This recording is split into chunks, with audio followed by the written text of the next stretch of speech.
Drama की शुरुआत में हमें बताया जाता है कि जॉसन दौर से ही देश के पीछे असली ताकत हमेशा रईसों के हाथ में रही थी। लोकतंत्र आने के बाद भी उनका असर खत्म नहीं हुआ। वो परछाइयों में रहकर अब भी देश की किस्मत तय करते थे। ऐसे ही खास रईसों के स्कूल में हीजू नाम की लड़की पढ़ती थी। हर मुकाबले में वही पहला स्थान लाती थी और यही बात मिनसुक को सबसे ज्यादा जलाती थी। हीजू सिर्फ पढ़ाई में तेज नहीं थी, उसकी जुबान भी बेहद तीखी थी। मिनसुक उसे ताना मारता कि चाहे जितनी मेहनत कर ले, कुछ चीजें कभी उसकी नहीं हो सकती। लेकिन हीजू उसे ठंडे अंदाज में जवाब देती कि उसके लिए पहला स्थान पाना आसान है, मुश्किल तो उसके लिए है जो पूरी जान लगाकर भी हमेशा दूसरे नंबर पर रहता है। जब मिनसुक के पास बोलने को कुछ नहीं बचा, तो उसने हीजू के आम इंसान वाले खून का मजाक उड़ाया। इस पर हीजू उसका कॉलर पकड़कर कहती है कि अगर वो खुद को रईस कहता है तो कम से कम अपने खून के लायक तो बने। स्कूल का प्रिंसिपल भी हीजू को उसकी औकात याद दिलाने का मौका नहीं छोड़ता। वो चालाकी से उसे समझाता है कि चाहे वो कितनी भी होशियार क्यों न हो, उसकी हैसियत कभी असली रईसों से ऊपर नहीं जा सकती। हीजू सामने तो शांत रहती है, लेकिन बाहर निकलते ही उसकी दी हुई चीज कूड़े में फेंक देती है। सालों बाद हीजू एक बड़ी कंपनी की डायरेक्टर बन चुकी होती है। मीटिंग में वो अपने कर्मचारियों की नाकामी पर हंस रही होती है। उनका प्रोजेक्ट प्रतिद्वंदी कंपनी जीत चुकी थी, क्योंकि उन्होंने एक मशहूर स्टार को अपना ब्रांड एम्बेसडर बना लिया था। लेकिन हीजू का इरादा उस स्टार को अपनी कंपनी में लाने का नहीं, बल्कि पूरी प्रतिद्वंदी कंपनी को खत्म करने का था। वो अपने ही प्रोडक्ट्स की आधी स्टॉक फेंकने का फैसला करती है, ताकि मार्केट में उनकी कमी पैदा हो और कीमतें बढ़ जाएं।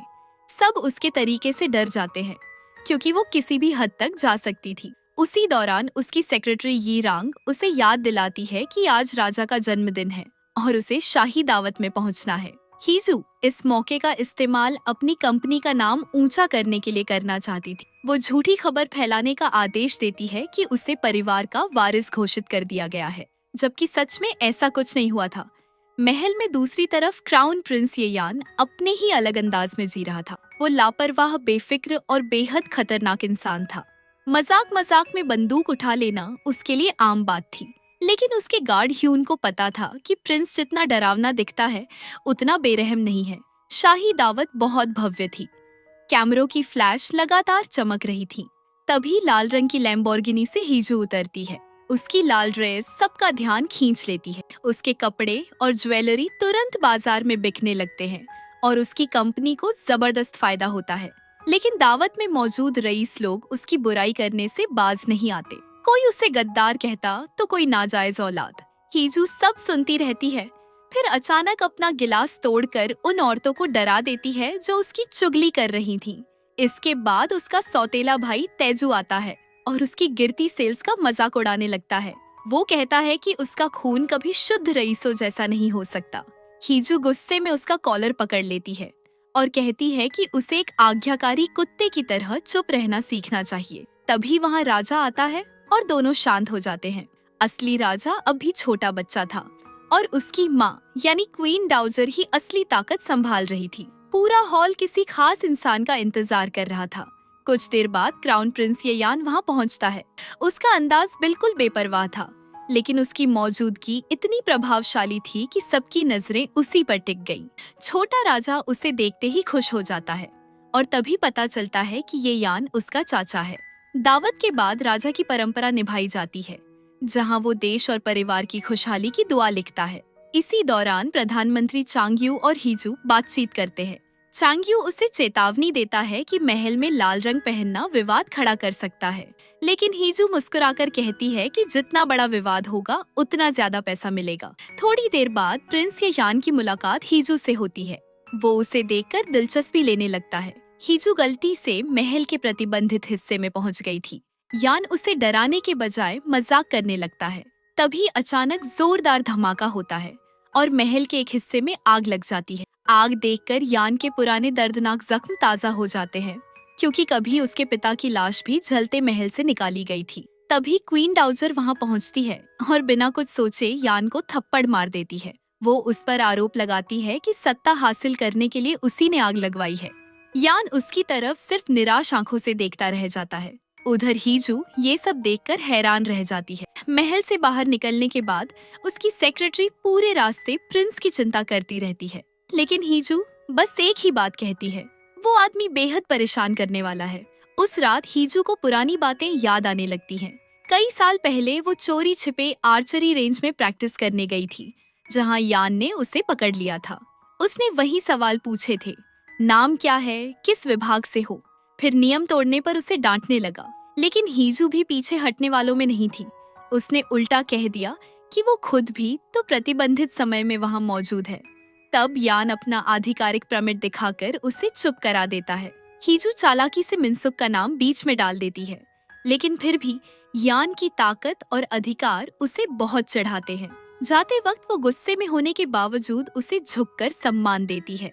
वर्तमान में क्वीन डाउजर यान को बुलाती है और पिछले दिन वाले थप्पड़ की बात करती है। यान शांत होकर कहता है कि वो उसे माफ कर चुका है, क्योंकि सब गलतफहमी थी।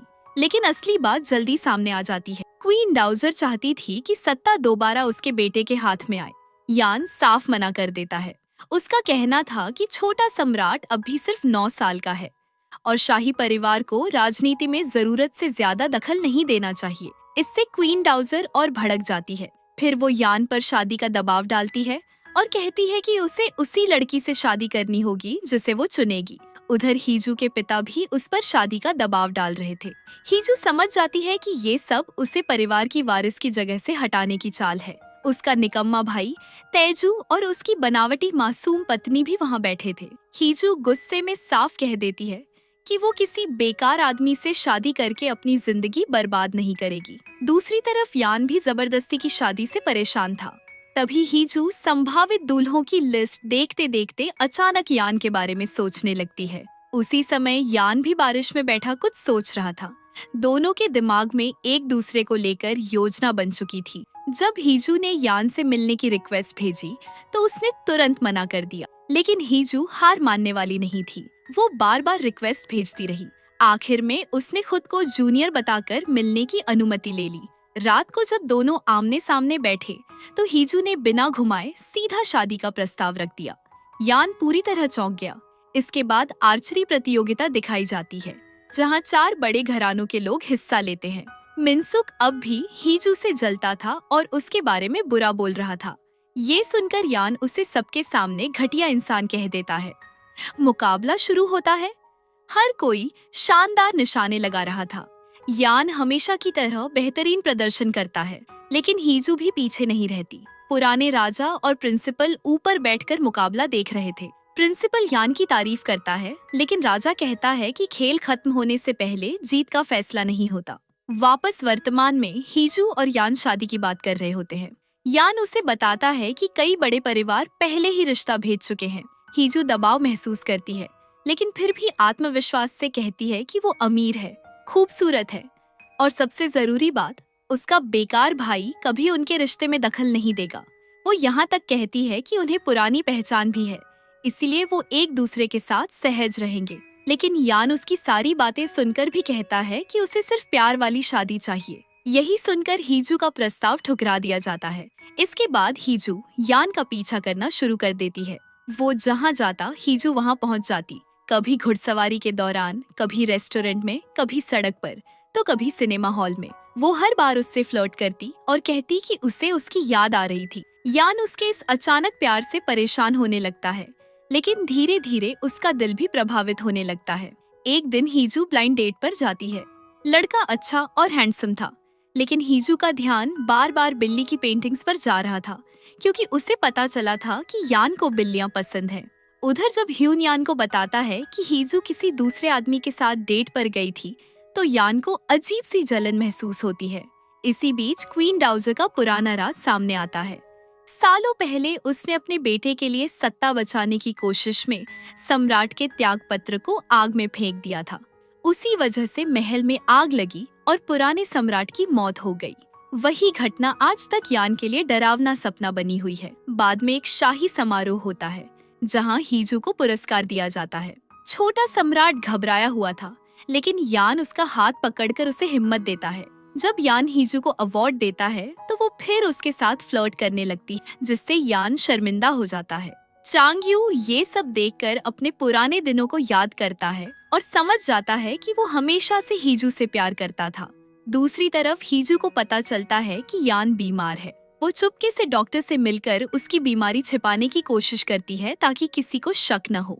लेकिन क्वीन डाउजर लगातार यान पर नजर रख रही थी और हीजू का उसके करीब आना उसे बिल्कुल पसंद नहीं आ रहा था। कुछ समय बाद क्वीन डाउजर हीजू को यान के साथ देख लेती है और जवाब मांगती है। देखते ही देखते पूरे देश में अफवाह फैल जाती है कि हीजू प्रिंस यान की गुप्त प्रेमिका है। जहां बाकी लोग घबरा जाते हैं, वहीं हीजू इस खबर से खुश हो जाती है। यहाँ तक कि जब लोगों ने उसकी प्रेगनेंसी की अफवाह उड़ानी शुरू की, तब भी वो इसे मजेदार मान रही थी। यान हीजू से मिलकर इस पूरे मामले पर बात करता है। उसके लिए ये अफवाहें परेशानी थी, लेकिन हीजू को ये सब पसंद आ रहा था। तभी वो अपना पुराना प्रस्ताव वाला लिफाफा खोलती है, जिसमें पुराने सूखे पत्ते रखे थे। उसे आर्चरी प्रतियोगिता वाला दिन याद आता है, जब पहली बार उसकी और यान की नजरें मिली थीं। हीजू कहती है कि उसे जिंदगी में कभी पूरी तरह स्वीकार नहीं किया गया, इसलिए उसे यान के शाही खून की जरूरत है। उसकी सच्ची सोच सुनने के बाद आखिरकार यान शादी के लिए मान जाता है, लेकिन ये फैसला आसान नहीं था। पूरी दुनिया अब उन दोनों को देख रही थी। एक बड़े समारोह में रिपोर्टर यान से उनके रिश्ते पर सवाल पूछते हैं। तभी यान कार से उतरकर सबके सामने हीजू का हाथ पकड़कर उसे बाहर निकालता है। ये देखकर पूरा देश हैरान रह जाता है। दरअसल यान ने हीजू से कहा था कि अगर वो उसकी पत्नी बनेगी तो उसे पूरे देश का सामना करना पड़ेगा। बदले में हीजू ने भी उससे अपनी कंपनी में निवेश की मांग रखी। उनके रिश्ते की खबर से पूरा देश हिल जाता है। लोग पागल हो रहे थे और बिजनेस वाले इस खबर से पैसे कमाने में लग गए थे। क्वीन डाउजर को जब सब पता चलता है तो वो यान को बुलाती है, लेकिन यान बिना डरे साफ कह देता है कि खबरें सच हैं और आगे चलकर शादी भी होने वाली है। बाद में यान छोटे सम्राट को हीजू के साथ नूडल्स खाते देखता है। हीजू छोटे राजा को बच्चे की तरह प्यार से संभाल रही थी। यान को देखकर राजा मुंह फुलाकर वहाँ से चला जाता है। इसके बाद हीजू मजाक में यान से पूछती है कि अगर वो और क्वीन डाउजर दोनों पानी में गिर जाएं, तो वो किसे बचाएगा। यान सीधे जवाब देने के बजाय कहता है कि वो हमेशा उसके साथ खड़ा रहेगा, ताकि पूरी दुनिया देख सके कि ये शादी सच है। उसकी बात सुनकर पहली बार हीजू शर्मिंदा हो जाती है। बाहर से दोनों का रिश्ता बहुत अच्छा दिख रहा था, लेकिन कमरे के अंदर दोनों की लड़ाइयाँ अलग ही थीं। यान उसे सोफे पर सुलाना चाहता था, जबकि खुद बिस्तर पर सोना चाहता था। हीजू भी जिद्दी थी। उसने तकियों से बिस्तर को बीच में बांट दिया। फिर दोनों कंबल के लिए लड़ने लगे। बाहर खड़ी नौकरानियां आवाजें सुनकर झांकने लगी और गलतफहमी में सब देखकर दंग रह गई। अगली सुबह यान देर तक सोता रह गया, जबकि हीजू जल्दी उठकर ऑफिस पहुंच गई। दूसरी तरफ छोटा सम्राट लगातार डरावने सपनों से परेशान था। इसी बीच यान का गुस्सा भी बढ़ता जा रहा था और वो हर तरफ दबाव में था। उधर प्रधानमंत्री हीजू से मिलने आता है और पूछता है कि क्या वो सच में ये शादी करना चाहती है। हीजू बिना डरे कहती है कि वो किसी भी हालत में इस शादी को मंजूरी दिलाकर रहेगी। लेकिन तभी नई समस्या खड़ी हो जाती है। क्वीन डाउजर बीमारी का नाटक करती है ताकि शाही शादी का समारोह रोका जा सके। एक दिन कुछ लड़कियां हीजू पर अंडे फेंक देती हैं और उसे चालाक लोमड़ी कहती हैं, जो शाही परिवार में घुसना चाहती है। लेकिन हीजू डरने वालों में नहीं थी। वो इतनी जोर से डांटती है कि लड़कियां तुरंत सीधी हो जाती हैं। इसके बाद उसका पिता उससे मिलने आता है। वो हमेशा की तरह उसके साथ बेहद कठोर व्यवहार करता है। उसे लगता था कि हीजू ने बचपन से ही उसकी जिंदगी बर्बाद की। बचपन में जब छोटी हीजू पहली बार उसके घर पहुंची थी और खुद को उसकी बेटी कहा था, तब उसके पूरे परिवार में हंगामा मच गया था। तभी से उसका पिता उससे नफरत करने लगा था। हीजू हमेशा अच्छे नंबर लाकर उसका प्यार जीतना चाहती थी, लेकिन उसे सिर्फ ठंडापन मिला। यही दर्द उसे आज की मजबूत और कठोर औरत बना चुका था। उस रात जब यान का फोन आता है और वो पूछता है कि क्या वो ठीक है, तो हीजू खुद को संभाल नहीं पाती और रोने लगती है। कुछ देर बाद अचानक यान खुद उसके घर पहुंच जाता है। काम में डूबा होने के बावजूद वो सिर्फ उसकी चिंता में आया था। वो उसके लिए दुकान से खाना भी लाया था। दोनों साथ बैठते हैं और हीजू उसे पूरे दिन की परेशानी बताती है। यान चुपचाप उसकी बातें सुनता रहता है, क्योंकि अब बहुत से लोग हीजू को निशाना बना रहे थे। इसीलिए यान उसे अपने महल में रहने के लिए ले आता है।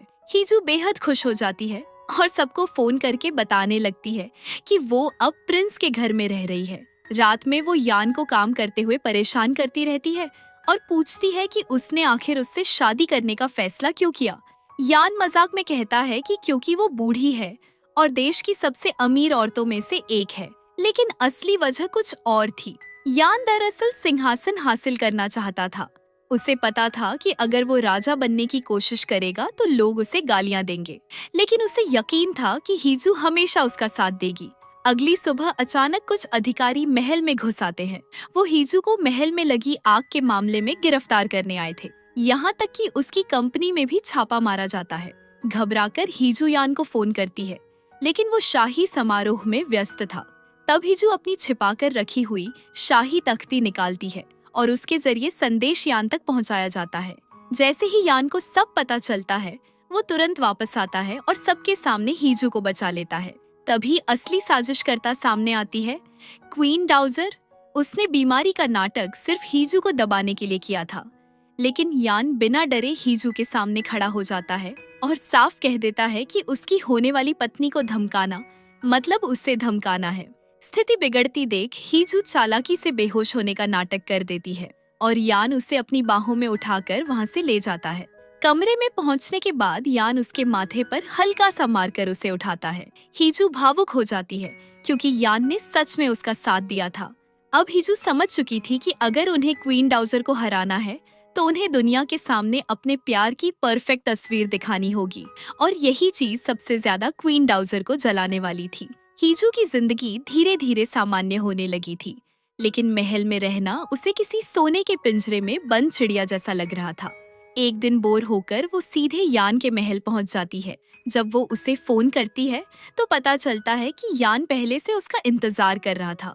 वो दीवार पार करके सिर्फ उससे मिलने आता है। हीजू उसके लिए नींद की दवा वाली चाय लाई थी, क्योंकि उसे चिंता थी कि यान काम की वजह से ठीक से सो नहीं रहा। उसकी फिक्र देखकर यान अचानक उसे अपनी बाहों में खींच लेता है और जोरदार किस कर देता है। दोनों महल की दीवार के आर पार खड़े होकर बातें करते हैं और पूरा माहौल किसी रोमांटिक फिल्म जैसा लगने लगता है। कुछ देर बाद यान मजाक में रिश्ता खत्म करने की बात करता है तो हीजू तुरंत कहती है कि उसे डॉक्टर के पास जाना चाहिए, क्योंकि ऐसा सोचना ही गलत है। वो कहती है कि चाहे कुछ भी हो जाए वो हमेशा उसका साथ देगी, क्योंकि वो एक परफेक्ट पत्नी है। उसकी बातें सुनकर यान पूरी तरह भावुक हो जाता है। वो धीरे से उसका चेहरा छूता है और फिर उसे किस कर देता है। हीजू को लगता है अब शायद वो अपने दिल की बात कहेगा, लेकिन यान बताता है कि उसने ऐसा इसलिए किया क्योंकि आसपास कैमरे थे। ये सुनते ही हीजू तुरंत अपने बाल ठीक करती है और कहती है कि दूसरी तरफ से फिर किस करो, क्योंकि वो एंगल ज्यादा अच्छा लगता है। उसकी हरकत देखकर यान खुद भी मुस्कुरा देता है। अगली सुबह दोनों की किस वाली तस्वीरें पूरे देश में वायरल हो जाती हैं। यान इसी मौके का फायदा उठाकर शाही परिवार पर दबाव डालता है कि वो उनकी सगाई का ऐलान करे, लेकिन कई लोग इसका विरोध करते हैं। कुछ लोग मानते थे कि हीजू जैसी लड़की शाही परिवार के लायक नहीं है। वहीं चांग्यू भी इस रिश्ते से खुश नहीं था, क्योंकि वो खुद हीजू से प्यार करता था।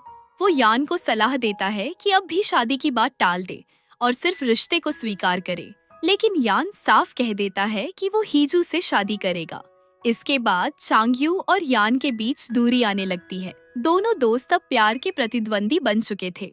दूसरी तरफ ये रोंग भी इस रिश्ते से बेहद नाराज थी, क्योंकि अगर हीजू शाही परिवार में आ गई तो उसकी ताकत कम हो सकती थी। उसके पिता उसे शांत रहने को कहते हैं, क्योंकि वो हीजू को अपने फायदे के लिए इस्तेमाल करना चाहते थे। महल में हीजू टीवी पर अपने और यान की खबरें देख रही होती है।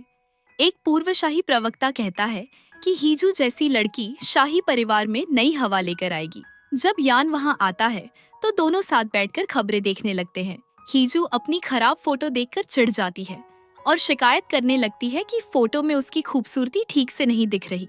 वो कहती है कि पहले प्यार फिर शादी होनी चाहिए, लेकिन यान उसकी बातें सुनने के बजाय बस उसके होठों को देखता रह जाता है। हीजू कहती है कि वो सब कुछ धीरे धीरे करना चाहती है, क्योंकि जल्दी मिलने वाली चीजें जल्दी खत्म भी हो जाती हैं। लेकिन यान कहता है कि शाही शादी में बहुत तैयारी लगती है, इसलिए उन्हें जल्दी करनी होगी। अचानक हीजू कहती है कि उन्हें शॉर्टकट लेना चाहिए और तुरंत प्लान शुरू करना चाहिए। यान समझ ही नहीं पाता कि वो क्या सोच रही है। अगले ही पल वो उसे मेकअप टेबल के सामने बैठाकर तैयार करवाने लगती है। हीजू का सपना था कि वो देश की प्रिंसेस डायना बने और यान उसके हर सपने को पूरा करना चाहता था। जब हीजू अलग अलग कपड़े पहनकर बाहर आती है तो यान उसे देखकर नजरें नहीं हटा पाता।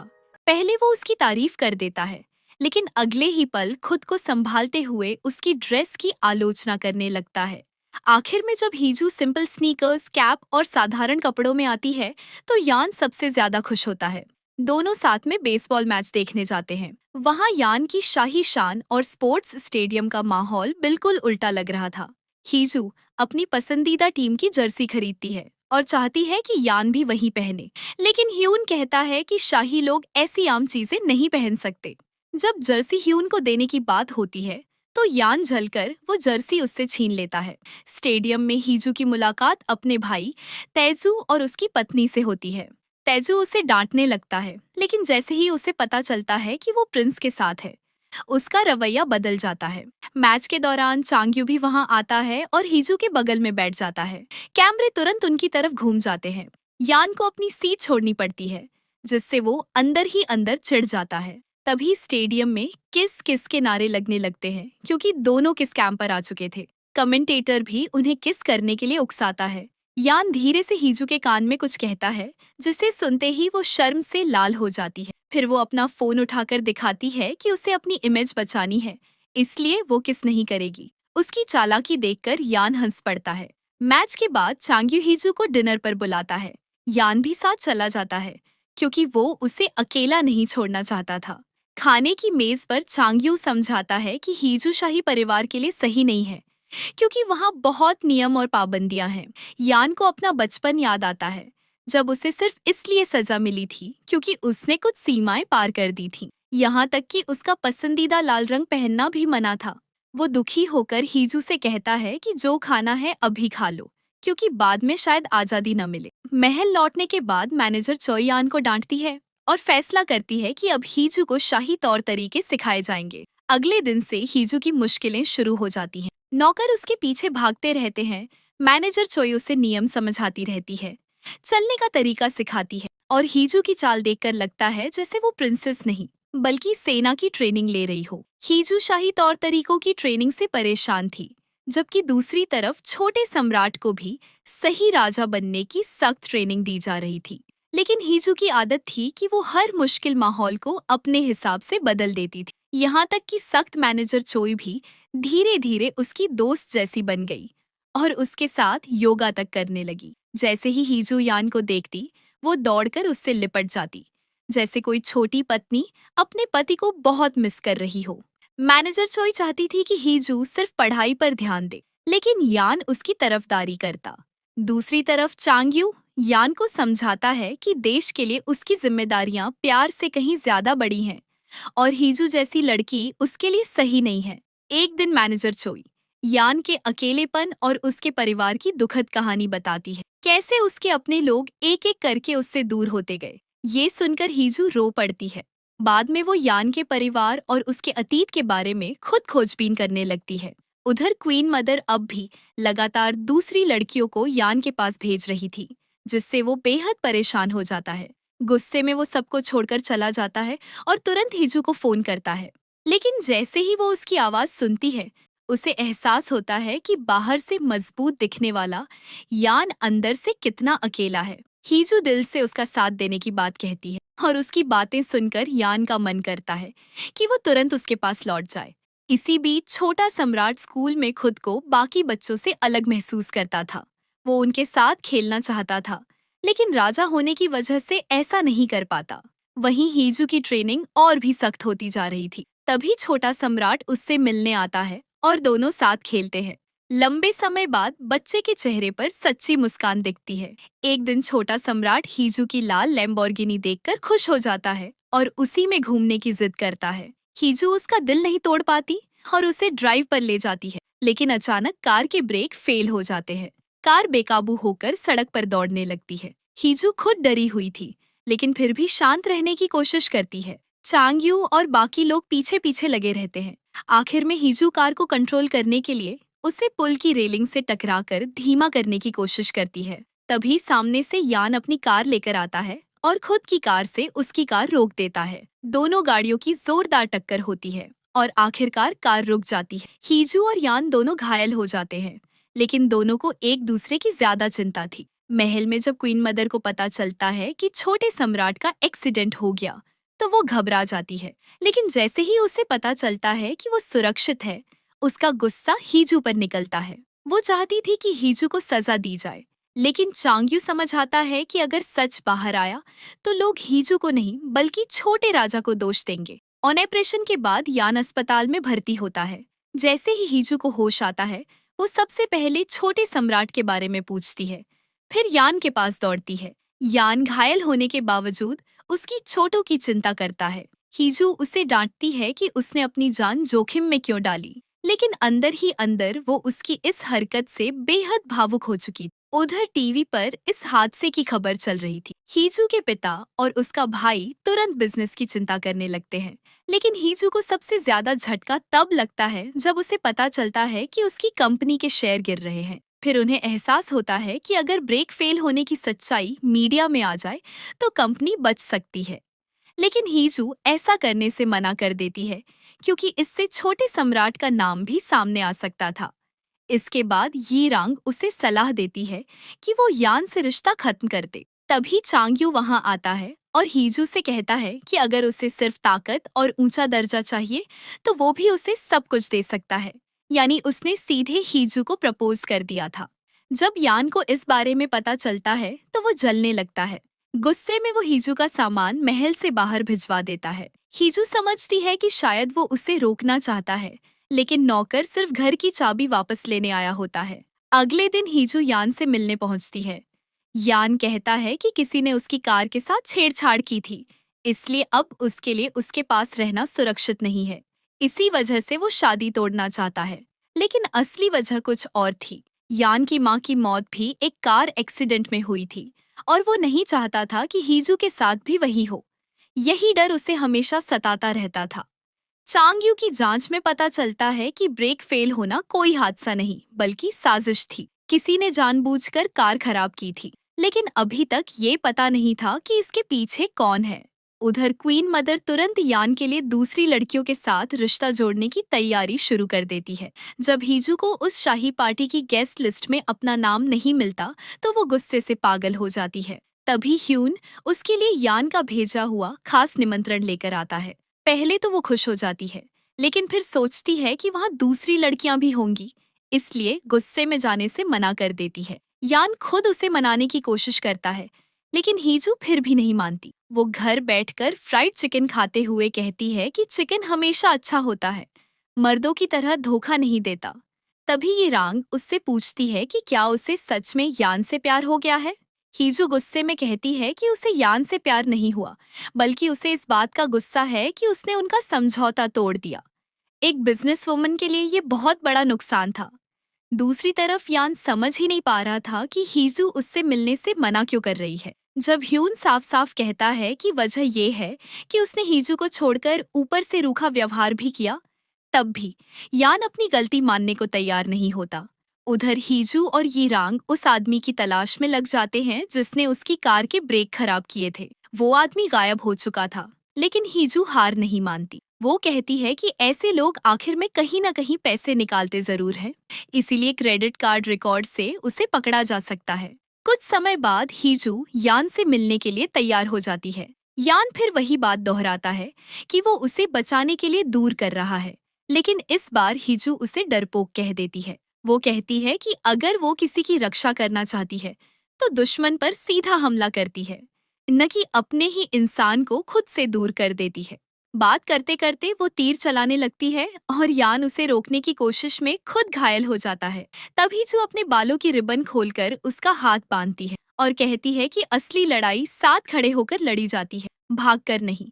इसके बाद यान धीरे धीरे समझने लगता है कि वो सच में हीजू से प्यार करने लगा है। आखिरकार दोनों एक दूसरे से माफी मांगते हैं और रिश्ता फिर से ठीक होने लगता है। अगले दिन हीजू शाही दावत में आने के लिए तैयार हो जाती है। ह्यून उसे शाही नियम समझाते समझाते डर रहा था कि कहीं वो उसे ही न मार दे, लेकिन इस बार हीजू सरप्राइजिंगली सब मान जाती है। दावत वाले दिन क्वीन मदर बेहद खुश थी क्योंकि उसे लग रहा था कि सब कुछ उसके हिसाब से होगा।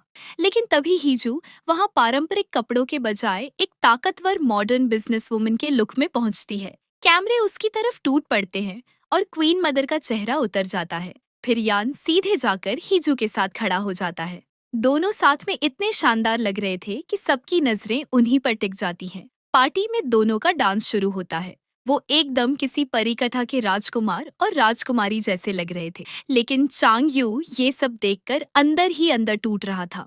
डांस खत्म होते ही यान सबके सामने घुटनों पर बैठ जाता है और अपनी माँ की छोड़ी हुई अंगूठी निकालकर हीजू को प्रपोज करता है। आतिशबाजी शुरू हो जाती है और हीजू मुस्कुराकर हाँ कह देती है। छोटा सम्राट भी डरते डरते उन्हें आशीर्वाद देता है, जबकि क्वीन मदर और चांग यू इस रिश्ते से बिल्कुल खुश नहीं थे। इसके बाद यान क्वीन मदर के साथ डांस करते हुए उसे ताना मारता है कि उसने पुराने सम्राट की आखिरी इच्छा बदल दी थी। ये सुनते ही क्वीन मदर घबरा जाती है क्योंकि ये उसका सबसे बड़ा राज था। दूसरी तरफ हीजू चांगयू के साथ डांस करती है। चांगयू पुराने दिनों को याद करता है जब वो हमेशा उसके साथ रहा था। हीजू उसे बड़े भाई जैसा कहती है और उसी पल चांगयू समझ जाता है कि उसका पहला प्यार अब कभी उसका नहीं हो सकता।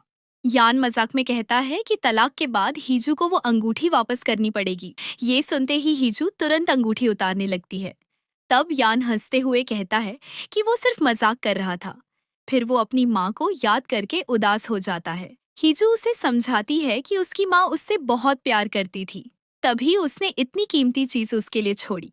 उधर ह्यून और यिरांग के बीच भी धीरे धीरे नजदीकियां बढ़ने लगती हैं। वहीं हीजू अपनी खबरें पढ़कर खुश हो रही थी क्योंकि उसकी कंपनी के शेयर तेजी से ऊपर जा रहे थे। लेकिन दूसरी तरफ तेजू और उसकी पत्नी अभी भी कार वाले हादसे की जांच को लेकर परेशान थे। जिस आदमी ने ब्रेक खराब किए थे उसकी मौत हो चुकी थी और मामला और भी रहस्यमय बन गया था। फिर असली सच सामने आता है। क्वीन मदर अपने पिता से बात करते हुए बताती है कि पुराने सम्राट ने मरने से पहले सिंहासन यान को देने का आदेश लिखा था, लेकिन उसने गुस्से में वो आदेश छीनकर आग में फेंक दिया था और उसी आग में पुराने सम्राट की मौत हो गई थी। अब उसे डर था कि यान के पास इसके सबूत हो सकते हैं, इसलिए वो हीजू को इस्तेमाल करके यान पर दबाव डालना चाहती थी। उधर तेजू हीजू से कहता है कि अब जब वो शाही परिवार की बहू बनने वाली है तो कंपनी उसे संभालने दे दे। लेकिन हीजू साफ कह देती है कि चाहे वो महारानी ही क्यों न बन जाए,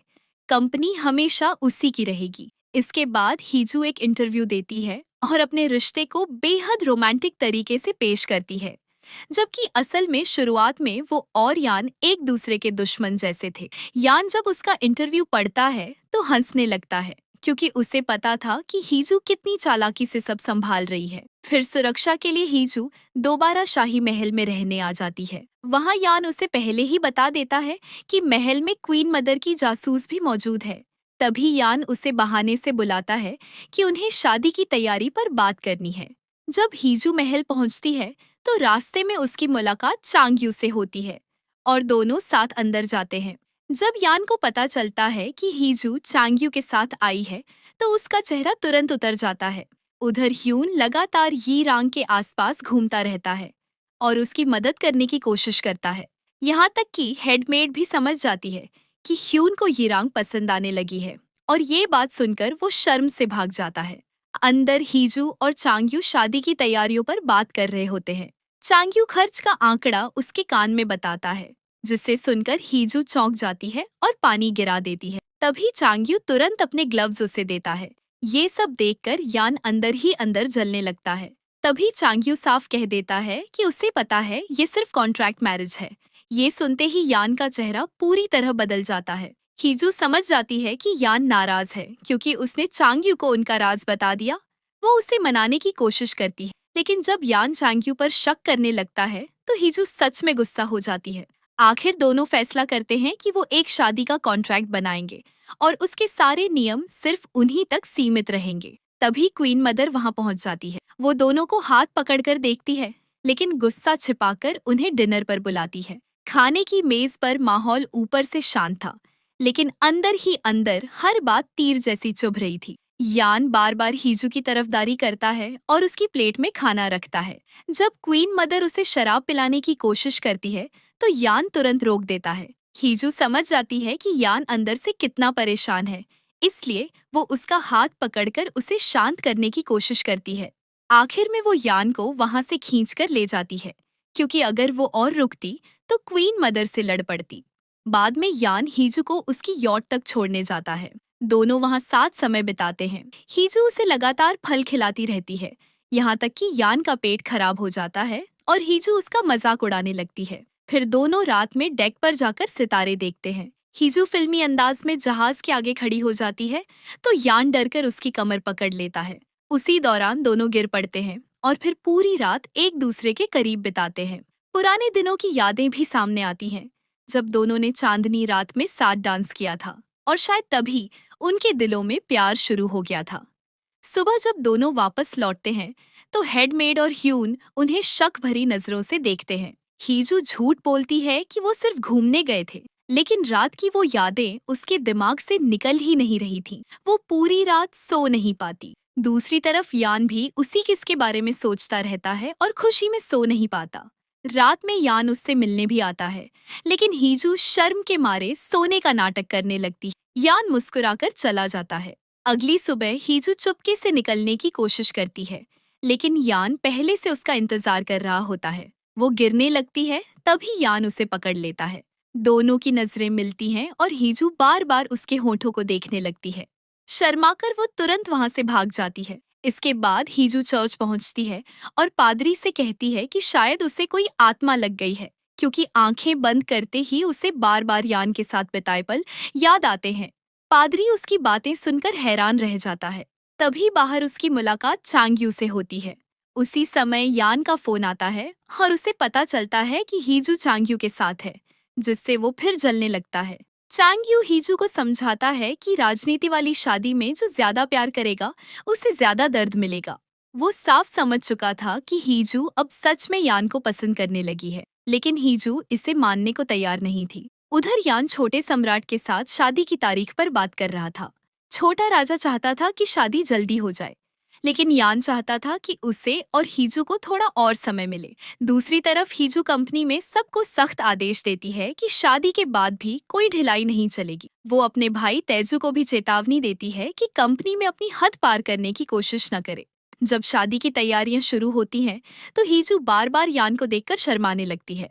यान उसकी हर हरकत देखकर मुस्कुराता रहता है।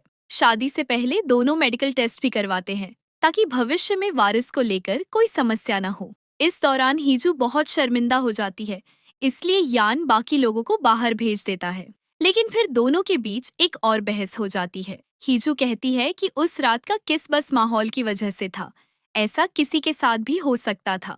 ये सुनकर यान दुखी हो जाता है और कहता है कि वो ऐसा सिर्फ उसी के साथ कर सकता है।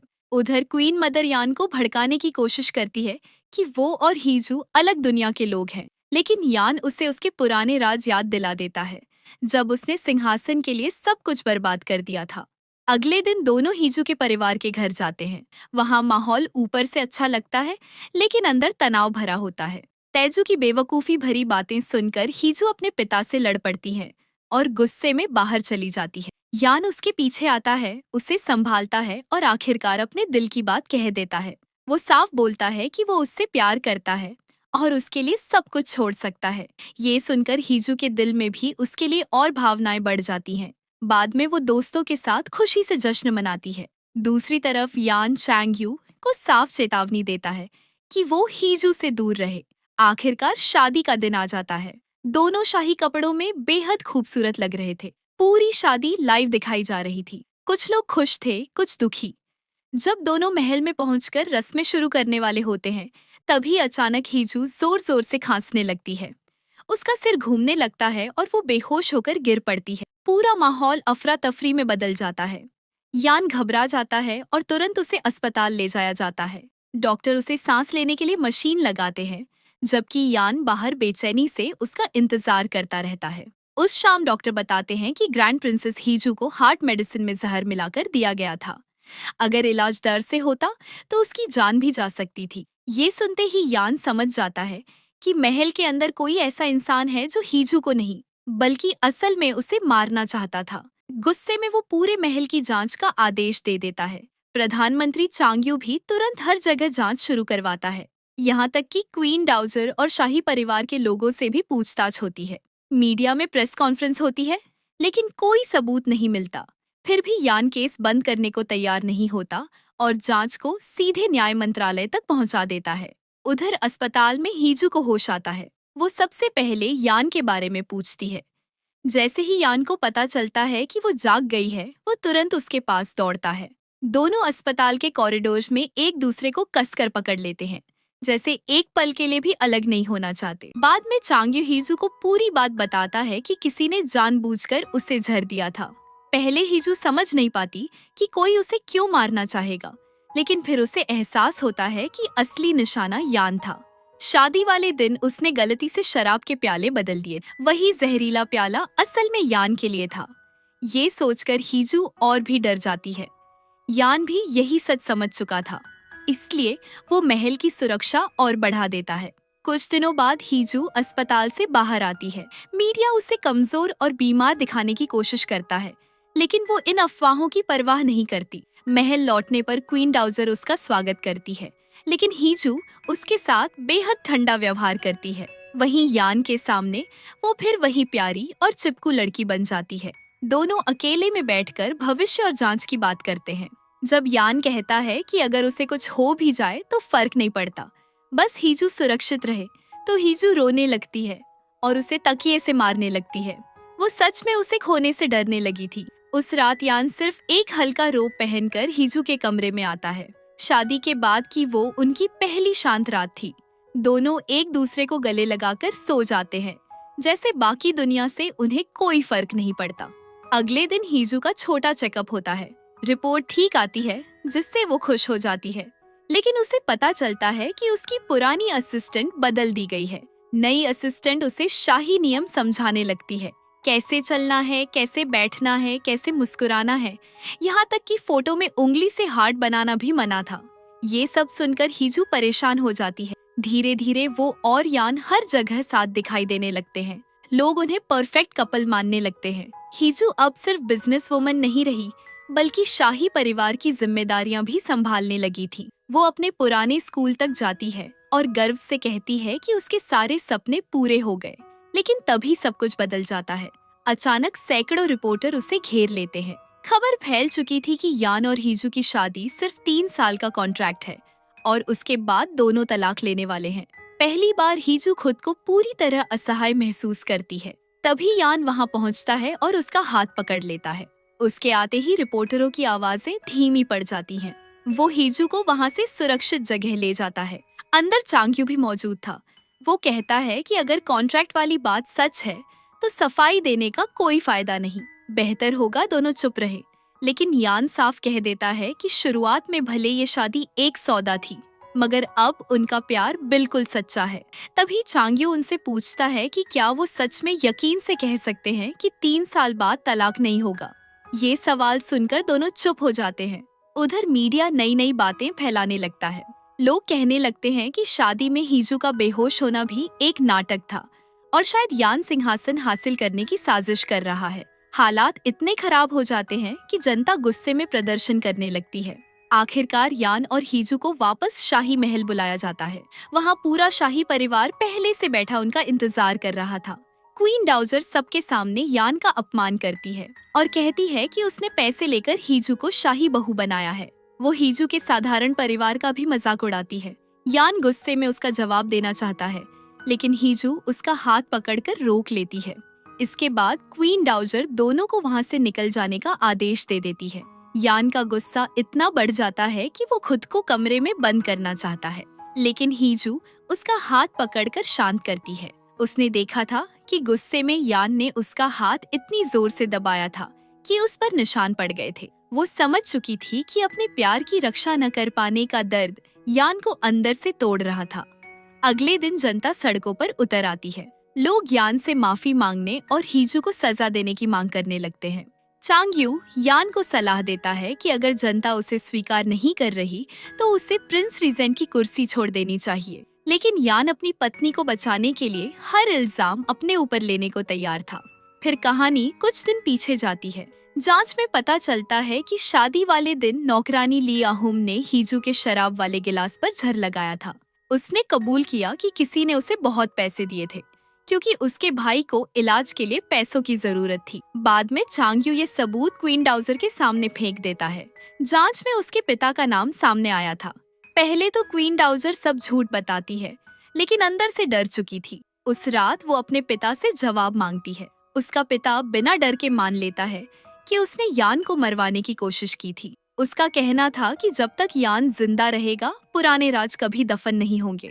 अब क्वीन डाउजर समझ चुकी थी कि वो भी इस साजिश में फंस चुकी है। कुछ दिनों बाद वो चांगयू से मिलती है और उसे यान और हीजू का शादी वाला कॉन्ट्रैक्ट दे देती है। वो चाहती थी कि पूरा देश यान के खिलाफ हो जाए। चांगयू भी अपने प्यार और जलन में अंधा हो चुका था। वो जानता था कि हीजू अब सच में यान से प्यार करती है और उसे पाने का एक ही तरीका था, यान को गिराना।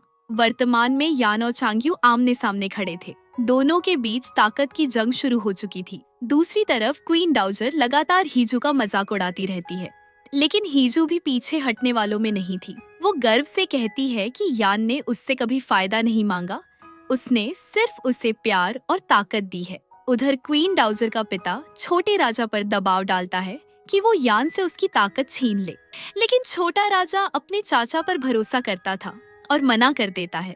तभी यान वहां पहुंच जाता है और गुस्से में उस बूढ़े आदमी का गला पकड़ लेता है। हीजू ये देखकर डर जाती है और उसे शांत करती है।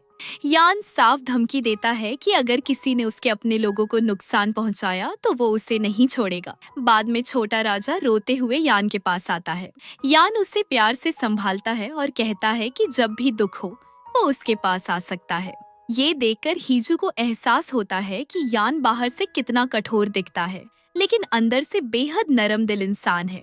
इसी बीच हीजू को पता चलता है कि उसके पिता बीमार हैं। वो यान को साथ आने से मना कर देती है, क्योंकि हालात पहले ही बहुत खराब थे। लेकिन असल में वो चांगयू से मिलने जाती है। वो उससे यान को बचाने का रास्ता पूछती है। तब चांगयू समझ जाता है कि हीजू अब सच में यान से प्यार करने लगी है। ये बात उसके दिल को तोड़ देती है। आखिर में हीजू अपने पिता के सामने घुटनों पर बैठ जाती है और रोते हुए यान को बचाने की भीख मांगती है। घर लौटकर वो सीधे यान के गले लग जाती है, लेकिन फिर अचानक कहती है कि वो तलाक चाहती है। वो सोचती थी कि अगर वो खुद सब इल्जाम अपने ऊपर ले लेगी तो यान बच जाएगा। यान ये सुनकर टूट जाता है। हीजू जानबूझकर उससे बेहद कठोर बातें कहती है। वो कहती है कि उसने हमेशा सिर्फ फायदे के लिए उसके साथ रिश्ता रखा था और अब जब यान कुछ नहीं दे सकता तो इस रिश्ते का कोई मतलब नहीं। ये शब्द यान के दिल को पूरी तरह तोड़ देते हैं। उस रात यान अकेला महल में घूमता रहता है। अपने बड़े भाई के कमरे में जाकर वो फूट फूट कर रो पड़ता है। उसने पहली बार किसी के साथ खुशहाल जिंदगी का सपना देखा था और अब वही सपना टूटता दिख रहा था। अगली सुबह हीजू फिर उससे मिलने आती है। वो उसे पूरी रात काम करते देखकर दुखी हो जाती है, लेकिन यान अब बिल्कुल शांत हो चुका था। जब हीजू तलाक की बात दोहराती है तो वो बस धीरे से मान जाता है। फिर शाही मीटिंग में हीजू सबके सामने तलाक का ऐलान कर देती है। वो शादी के कॉन्ट्रैक्ट और महल की आग तक की सारी जिम्मेदारी अपने ऊपर ले लेती है। उसी समय तेजू भी प्रेस कॉन्फ्रेंस में कहता है कि कॉन्ट्रैक्ट उसने बनवाया था ताकि उसकी बहन के पास एक सुरक्षित रास्ता रहे। वो साफ कहता है कि हीजू और यान एक दूसरे से सच में प्यार करते हैं। तभी अचानक शाही आदेश आता है कि छोटा राजा सिंहासन यान को सौंप रहा है। दरअसल यान ने खुद अपने भतीजे से ये फैसला करवाया था। सालों पहले उसके बड़े भाई ने भी सिंहासन उसे देना चाहा था, लेकिन क्वीन डाउजर ने आग लगाकर सब खत्म कर दिया था। अब छोटा राजा अपने पिता की अधूरी इच्छा पूरी कर रहा था। ये सुनकर पूरा महल हिल जाता है। क्वीन डाउजर पागल जैसी हो जाती है। वो अपने ही बेटे पर गुस्सा निकालती है, क्योंकि उसी ने यान को सिंहासन सौंप दिया था। चांगयू बताता है कि नियम के मुताबिक यान 3 बार सिंहासन ठुकराएगा, लेकिन आखिर में उसे स्वीकार करना ही पड़ेगा। उधर हीजू को अपनी गलती का एहसास होने लगता है। वो लगातार यान को मैसेज करती रहती है। आखिरकार हेडमेड उसे एक गुप्त रास्ता दिखाती है ताकि वो यान से मिल सके। हीजू दौड़ते हुए उसके पास पहुंचती है और रोते हुए माफी मांगती है। वो बताती है कि तलाक की बात उसने सिर्फ उसे बचाने के लिए कही थी। सारी गलतफहमियां दूर हो जाती हैं और हीजू खुद आगे बढ़कर यान को किस कर लेती है। दोनों फिर से एक दूसरे के करीब आ जाते हैं।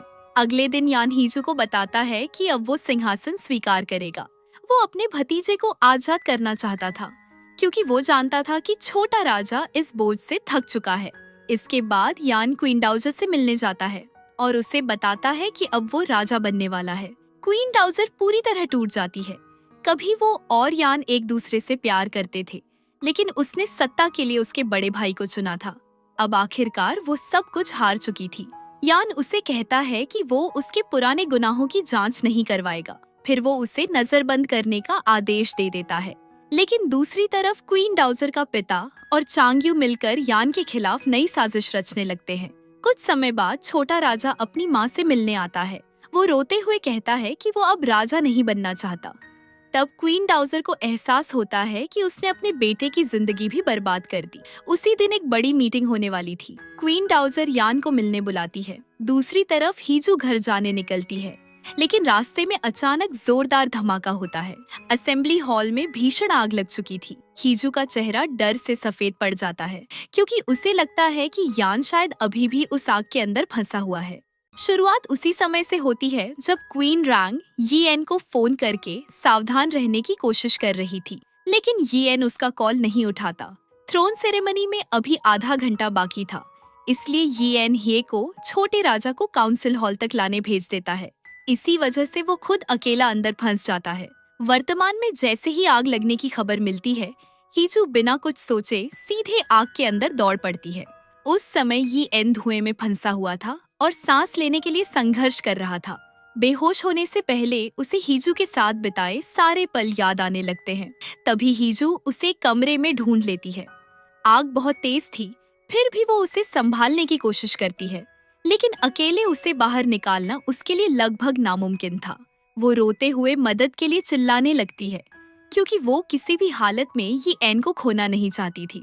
उधर छोटे राजा को जब पता चलता है कि यीएन और हीजू आग में फंसे हैं, तो वो रोते हुए अपनी माँ रांग के पास भागता है। वो अपने पिता की तरह अपने अंकल और आंटी को भी आग में मरते हुए नहीं देखना चाहता था। इस बार रांग भी सच में नहीं चाहती थी कि यीएन को कुछ हो। किस्मत से दोनों को बचा लिया जाता है।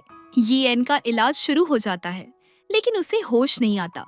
हीजू हर पल उसके पास बैठी रहती है और उसकी देखभाल करती है। अब उसके लिए यीएन ही उसकी पूरी दुनिया बन चुका था। तभी प्राइम मिनिस्टर मिन वहां आता है। उसे हीजू के घायल होने पर बहुत गुस्सा था। उसके लिए यीएन से ज्यादा जरूरी हीजू की जान थी। मिन का ऐसा व्यवहार देखकर हीजू हैरान रह जाती है। दूसरी तरफ ये खुद को दोष दे रही थी। उसे लग रहा था कि अगर वो यीएन के साथ रहती तो वो आग में नहीं फंसता। ऊपर से चोई भी दोनों को बचाते समय घायल हो गया था, जिससे उसे और बुरा लग रहा था। लेकिन चोई उसे समझाता है कि उसने सिर्फ अपनी ड्यूटी निभाई है। कुछ देर बाद हीजू को पता चलता है कि मिन के मैसेज के बाद ही यीएन अकेले काउंसिल हॉल गया था। अब उसे साफ समझ आने लगता है कि यीएन के लिए सबसे बड़ा खतरा मिन ही है। वो यीएन के सीने पर सिर रखकर उसके साथ बिताए पुराने पल याद करती है। हमेशा उसकी रक्षा करने वाला इंसान आज अपने ही महल में सुरक्षित नहीं था। उधर महल में लगी आग की खबर मीडिया तक पहुंच जाती है। लोग यीएन को देख नहीं पा रहे थे, इसलिए अफवाह फैलने लगती है कि वो मर चुका है। दूसरी तरफ हीजू सीसीटीवी फुटेज निकलवाने में लग जाती है, लेकिन काउंसिल हॉल की फुटेज देखने के लिए उसे क्वीन रैंग की अनुमति चाहिए थी। जब वो उससे मिलने जाती है तो रैंग यीएन का हाल पूछती है, लेकिन हीजू कुछ नहीं बताती। फिर भी रैंग उसे फुटेज का एक्सेस दे देती है। वापस लौटते समय हीजू को पता चलता है कि मिन यीएन के कमरे में है। वो घबराकर वहां दौड़ती है, क्योंकि अब उसे मिन पर पूरा शक हो चुका था। हालांकि मिन बहाना बनाता है कि वो डॉक्टर को लेकर आया था। दूसरी तरफ तेजू और बाकी लोग मीडिया में चल रही यीएन की मौत की अफवाहें सुनकर हीजू को फोन करते हैं, लेकिन वो उस समय यीएन के साथ थी, इसीलिए फोन नहीं उठाती। उधर मिन रैंग से कहता है कि जब तक यीएन होश में नहीं आता, छोटे राजा को फिर से जिम्मेदारी संभालनी होगी। लेकिन रैंग अब अपने बेटे को दोबारा उस बोझ के नीचे नहीं दबाना चाहती थी। तभी अचानक यीएन खुद वहां पहुंच जाता है। वो पूरी तरह सुरक्षित था और वापस अपनी जिम्मेदारियां संभालने आ गया था। जैसे ही हीजू को पता चलता है कि यीएन ठीक है, वो तुरंत उसके पास दौड़ती है। यीएन उसका रास्ता रोककर उसे कसकर गले लगा लेता है। हीजू रोने लगती है, लेकिन यीएन को ये बिल्कुल पसंद नहीं आया था कि उसे बचाने के लिए हीजू ने अपनी जान खतरे में डाली। इसके बाद यीएन मिन से कहता है कि वो महल में लगी आग को लेकर तुरंत पब्लिक स्टेटमेंट जारी करे, क्योंकि लोग उसे मरा हुआ समझ रहे थे। मिन सामने से तो मान जाता है, लेकिन अंदर ही अंदर गुस्से में जल रहा था, क्योंकि यीएन अब कुछ ही दिनों में राजा बनने वाला था। रात में हीजू और यीएन साथ बैठे बातें करते हैं। हीजू उसे बताती है कि उसे मिन पर शक है। वैसे यीएन को भी उसका व्यवहार पहले से अजीब लग रहा था। अब दोनों समझ चुके थे कि मिन उनके खिलाफ कुछ बड़ा खेल खेल रहा है। अगले दिन मिन मीडिया के सामने बयान देता है। वहीं यीएन छोटे राजा से मिलने जाता है। छोटा राजा उसे देखकर रो पड़ता है, क्योंकि उसे लगा था कि वो भी उसके पिता की तरह आग में मर गया। दूसरी तरफ रांग को शक होने लगता है कि उसके पिता ज्योंग का आग में हाथ है, वरना उन्हें पहले से कैसे पता था कि आग गैस विस्फोट से लगी है। वो अपने पिता से प्यार जरूर करती थी, लेकिन अपने बेटे की जान खतरे में डालकर नहीं। फिर रांग यीएन से मिलती है और ज्योंग के सारे अपराधों के सबूत उसे सौंप देती है। कैसे उसने आर्यम को नौकरानी बनाकर महल में भेजा और शादी में झर दिलवाया, सब कुछ उन सबूतों में था। रांग कहती है कि अगर उसे भी सजा मिलनी है तो वो तैयार है, बस छोटे राजा को कुछ नहीं होना चाहिए। उसका बदला हुआ व्यवहार देखकर यीएन भी हैरान रह जाता है। उधर मिन शूटिंग प्रैक्टिस कर रहा था, तभी हीजू वहां पहुंचती है। वो मजाक में बंदूक उसकी तरफ करके पूछती है कि कहीं महल में आग उसी ने तो नहीं लगवाई। हीजू का ऐसा अंदाज देखकर मिन भी चौंक जाता है। रात को हीजू यीएन के निजी महल में जाती है। वहाँ वो अपनी बिल्लियों के साथ समय बिता रहा था। दोनों को अब शाही महल से ज्यादा सुकून इसी जगह पर मिलता था। इसी दौरान यीएन उसे रांग और जोंग के बारे में सब बताता है। वो परेशान था कि अगर उन्हें सजा देगा तो छोटे राजा का अपनी माँ और नाना से भरोसा टूट जाएगा। हीजू को उसकी हालत देखकर बहुत दुख होता है। अगले दिन छोटा राजा आधिकारिक रूप से सिंहासन छोड़ देता है। इस बार रांग भी अपने बेटे का पूरा साथ देती है। दूसरी तरफ ये एन मीन को बुलाकर सीधे पूछता है कि कहीं जहर वाले मामले में उसका हाथ तो नहीं। फिर वो उसे ज्योंग का नाम लेकर उसके खिलाफ कार्रवाई करने का आदेश देता है। मिन दबाव में आकर गुस्से से चिल्लाने लगता है। आखिरकार सच सामने आ ही जाता है। हीजू को पाने के लिए ही वो यीएन को रास्ते से हटाना चाहता था, लेकिन यीएन साफ कह देता है कि अब वो राजा भी बनेगा और सभी अपराधियों को सजा भी देगा। इसके बाद पुलिस पहले आर्यम को गिरफ्तार करती है, फिर ज्योंग के घर और ऑफिस पर छापा पड़ता है। खबरें देखकर रांग को अपने पिता के लिए दुख तो होता है, लेकिन अब वो सच का साथ देने का फैसला कर चुकी थी। ज्योंग की गिरफ्तारी के बाद भी वो अपने अपराध मानने को तैयार नहीं था। तब यीएन उसे बता देता है कि उसके खिलाफ जानकारी उसकी अपनी बेटी रांग ने दी है। ये सुनते ही ज्योंग पूरी तरह टूट जाता है। उधर कैबिनेट मिनिस्टर्स नए राजा की घोषणा को लेकर दबाव बना रहे थे। मिन मजबूरी में यीएन का समर्थन करता है, क्योंकि अगर वो विरोध करता तो आग लगाने की साजिश में उसका नाम भी सामने आ जाता। बाद में मिन की मुलाकात हीजू से होती है। वो खुद को सही साबित करने की कोशिश करता है, लेकिन अब हीजू उसे सिर्फ अपने पति का दुश्मन मानती थी, और जो यीएन का दुश्मन था वो उसका भी दुश्मन था। आखिरकार अगला दिन आता है जब पूरे शाही रीति रिवाजों के साथ यीएन को नया राजा बना दिया जाता है। उसका बचपन का सपना पूरा हो चुका था, लेकिन राजा बनते ही वो एक ऐसा फैसला लेने वाला था जिसने सबको चौंका दिया। पिछली रात उसने हीजू को बताया था कि वो हमेशा के लिए शाही परिवार और राजा का सिस्टम खत्म करना चाहता है। अब इस देश में कोई राजा या रॉयल फैमिली नहीं होगी। सब लोग आम इंसानों की तरह जिएंगे, ताकि किसी को सत्ता, ताज या पद की वजह से खतरा न हो और परिवार में राजनीति खत्म हो जाए। हीजू बिना एक पल सोचे उसके फैसले का साथ देती है। पहले उसके लिए स्टेटस बहुत मायने रखता था, लेकिन अब उसे सिर्फ यान चाहिए था। हालांकि जब यान ये फैसला शाही अधिकारियों और कैबिनेट मंत्रियों के सामने रखता है तो सभी विरोध करने लगते हैं, लेकिन मिन अब चुप था, क्योंकि उसकी सच्चाई यान के सामने आ चुकी थी। जब ये खबर जनता तक पहुंचती है तो पूरा देश हैरान रह जाता है। तेजू और बाकी लोग भी खुश नहीं थे। दूसरी तरफ क्वीन रांग जेल में अपने पिता ज्योंग से मिलने जाती है। ज्योंग अपनी ही बेटी पर गुस्सा था, क्योंकि उसी की वजह से वो जेल पहुंचा था। लेकिन अब रांग के लिए ताकत और पद से ज्यादा उसका बेटा मायने रखता था। वो नहीं चाहती थी कि उसके लालच की वजह से उसका बेटा उससे नफरत करे, इसलिए वो अपने पिता से रिश्ता तोड़ देती है और वहाँ से चली जाती है। जाते समय ज्योंग टूटकर रोने लगता है।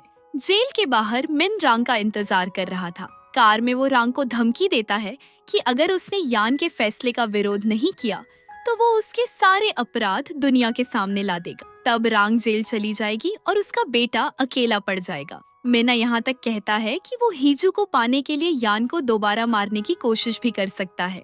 ये सुनकर रांग डर जाती है। उधर मिन शाही महल का सरकारी बजट रोक देता है। अब महल चलाने के लिए पैसे नहीं थे। तब हीजू आगे आकर कहती है कि वो अपने पैसों से महल को फंड करेगी। लेकिन जैसे ही मिन को पता चलता है, वो हीजू और उसके पिता की कंपनी पर छापा डलवा देता है। सारे काम रोक दिए जाते हैं ताकि हीजू मदद न कर सके। इस दौरान पहली बार हीजू अपने परिवार के करीब आने लगती है। वो तेजू को भाई कहती है, जिसे सुनकर वो खुश हो जाता है। बाद में हीजू यान की गोद में सिर रखकर उसे कंपनी की परेशानियों के बारे में बताती है। फिर भी वो खुश थी क्योंकि आखिरकार उसका परिवार उसे अपनाने लगा था। दूसरी तरफ रांग पूरी रात मिन की धमकियों के बारे में सोचती रहती है। अगर उसके अपराध सामने आए तो छोटे राजा को अपराधी का बेटा कहा जाएगा। उधर मिन अब भी यान को मारने की सोच रहा था। अगले दिन शाही उपाधि खत्म करने को लेकर बड़ी मीटिंग होती है। मिन पूरे आत्मविश्वास के साथ आता है क्योंकि उसे लगता है कि रांग उसका साथ देगी। लेकिन असल में रांग ने पिछली रात उसकी सारी बातें रिकॉर्ड कर ली थी। उस रिकॉर्डिंग में मिन खुद मान रहा था कि उसने यान को मारने की साजिश में हिस्सा लिया था। रांग वो रिकॉर्डिंग हीजू को दे देती है। फिर हीजू मीटिंग में जाकर सबके सामने रिकॉर्डिंग चला देती है। मिन की सच्चाई सामने आते ही सब लोग उसके खिलाफ हो जाते हैं। यान ये जानकर अंदर से टूट जाता है क्योंकि मिन उसका बचपन का दोस्त था। वहीं मिन को अब हीजू की आंखों में देखने तक में शर्म आ रही थी। यान सबको बाहर भेज देता है और अकेले में मिन से बात करता है। मिन अपने अपराध छिपाने की कोशिश नहीं करता। वो कहता है कि उसने ये सब सिर्फ हीजू को पाने के लिए किया। उसे लगता था कि जब तक हीजू यान के साथ रहेगी उसकी जान खतरे में रहेगी, इसलिए उसने जहर और हादसों के जरिए यान को खत्म करने की कोशिश की।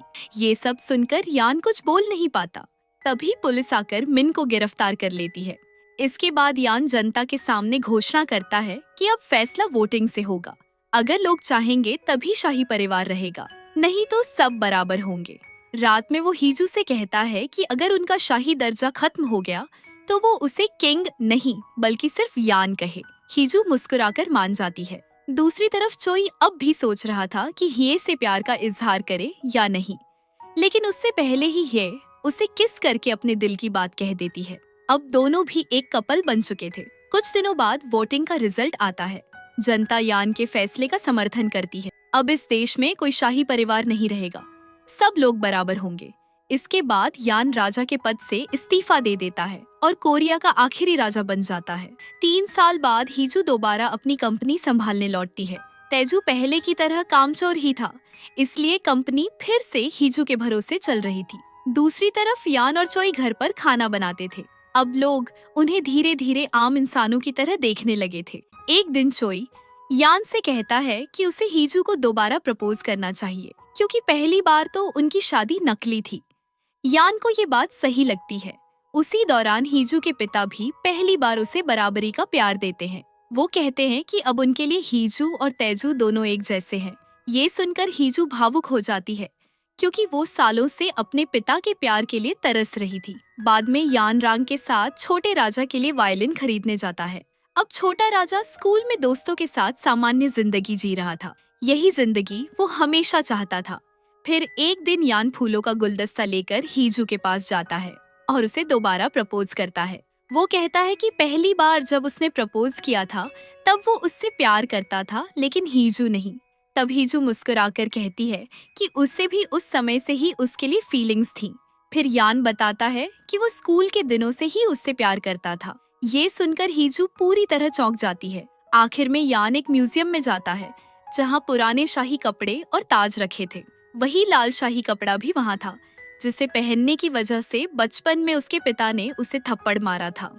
कभी वो उस लाल पोशाक और ताज को पाना चाहता था, लेकिन जब वो सब उससे मिला तब उसने खुद ही उसे छोड़ दिया। फिर भी उसे कोई पछतावा नहीं था। इसके बाद यान और हीजू एक आम कपल की तरह बेसबॉल मैच देखने जाते हैं। वहाँ स्क्रीन पर दोनों दिखाई देते हैं और लोग उन्हें किस करने के लिए चिल्लाने लगते हैं। पहले शाही नियमों की वजह से यान ऐसा नहीं कर पाता था, लेकिन इस बार वो सबके सामने हीजू को किस कर देता है।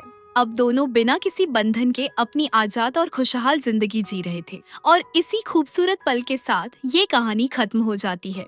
आपको यह ड्रामा कैसा लगा कमेंट में जरूर बताइए और ऐसे ही और ड्रामा देखने के लिए वीडियो को लाइक करें और हमारे चैनल को सब्सक्राइब करना न भूलें।